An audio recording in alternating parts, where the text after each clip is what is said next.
there, chipmunks! Welcome to the AMP Cycling Ride Review Series. I'm your host, Angry Chipmunk, and today we're in Italy doing the Gran Sasso climb in Abruzzo.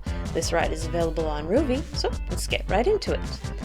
This is a moderate length ride at 34.5 kilometers long with just over 1,100 meters of elevation gain. The ride averages just 3%, but will peak at 14%. There are no Strava segments listed on this route, but there are two main climbs with a few smaller hills in between. The first of the hills starts immediately. It's about 7 kilometers long and has around 340 meters of elevation gain with a peak gradient of 10%. Some quick math with the available data says that this climb averages around 4.8%. It has several sections where the gradients do back off quite a lot, so you can use them to leapfrog the steeper bits. I would say to pace this one moderately, as there's still quite a lot of climbing left in this ride. A short descent leads to the valley road where most of this ride takes place. There are a few hills along the way here with mostly mild gradients, though they will peak around 8.5 to 9%. Watch the profile carefully so as not to be taken by surprise with the steeper bits.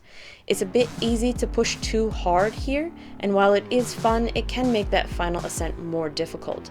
So try to pace along comfortably without tiring yourself out. The final climb starts at about the 28 kilometer mark. It is the final 6-ish kilometers of the ride with 453 meters of elevation gain. It will peak at that 14% and averages 7.3%. Again, there's no segment here, so this is just some basic gradient math. The lower slopes of this climb are really not that bad, with the gradients mostly in the 4 to 6% range. And as this is a classic Italian climb, the last 4 kilometers is where things are going to be getting very difficult. The last 4 kilometers ups that average to 8.1%.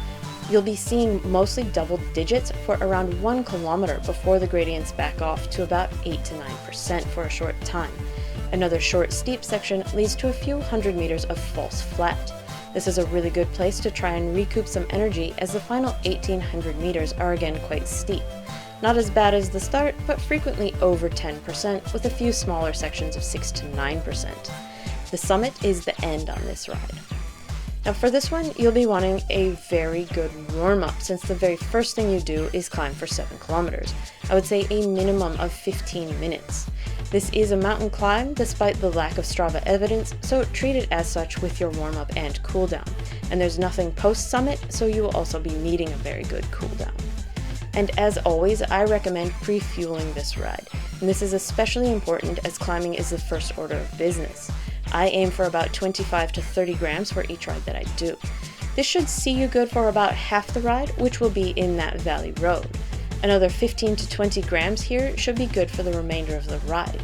And as always, have your fast-acting carbs on hand, especially for mountain routes. An electrolyte water would also be helpful here no matter what time of year it is. A post-ride protein would also be beneficial as well as a magnesium supplement. Anything over 1,000 meters of elevation gain should automatically be followed up with a protein of some sort. The view on this one is amazing, as are all mountain rides. This has the added benefit of the valley road, so you're able to look up into the mountains a bit better than a ride that's just the pass only, and the green fields are beautiful and do feature some free roaming cows. Overall, this is a beautiful ride with a nice amount of climbing. It may not be a Mortirolo, Stelvio, or Etna level of popularity, but the Gran Sasso is still well worth doing. It's not the most difficult of climbs, and that valley road really breaks it up quite nicely. So if you're not keen on a 1,500 meter plus route, this can be a good stepping stone. I would say be a climbing enthusiast, but you don't need to be a crazy chipmunk looking for the steepest thing ever. Those last 4 kilometers are still pretty tough though. This ride took me just under 2 hours on 100% difficulty emulation. I recorded it several months ago, so this number may be a bit higher than what it would be today. With that in mind, budget anywhere from 1.5 to 2.5 hours depending on how quick you are or how hard you want to push. It's not really a good choice for those with time constraints. For this route, I give a 5 out of 5. It's a really beautiful ride through the Apennine Mountains. I appreciate the mix of climbing and valley road. For the climbs, a 4 out of 5 and 4.5 out of 5.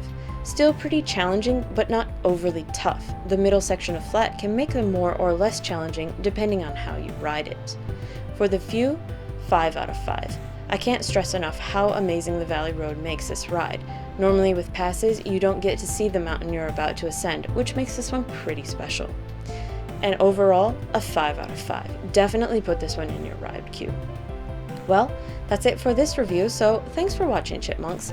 Let me know in a comment what you think of the Gran Sasso when you've completed it. I'll leave you to finish the rest of the ride, and I'll see you next week for another review. Until then, ride on, Chipmunks! Ride on!